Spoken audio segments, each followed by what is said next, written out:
يعني شلون إنسان مؤمن ينتكس على عقبيه؟ لا، هو هذا العادي. اي العادي، اي نعم هو العادي. شوف الإنسان شغلتين الدمرة للإنسان حتى المؤمن: السلطة والثروة. أنت الإنسان بالوضع الطبيعي هو مؤمن، بس من تجي سلطة وثروة، وشوف التجارب اللي عشناها بحياتنا، إيش قد راح يقاوم؟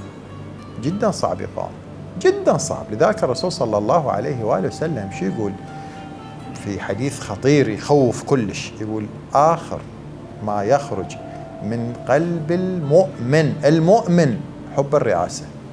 عجيب يا رسول الله. اي نعم، صفقة النعل خول الإنسان وراه، وسيارات وجكسارات تخبل الإنسان، تخسر دينه، وتخسر آخرته. لذلك مو بسهولة. لذلك تشوف النتيجة الطبيعية ايش قد ناس ورا ما تستلم السلطة تحافظ على دينها وأخلاقها. جدا صعب. لذلك أنا ما أعطيك تبريرات للراسب. الراسب رجع إلى الحسين سلام الله عليه، لكن أقول واحد من تجي السلطة والثروة يكون حذر من نفسه، لأنه الموضوع ما لي أقول جدا جدا صعب، أكثر من ذلك. اللهم استرنا من أهوال السلطة والثروة.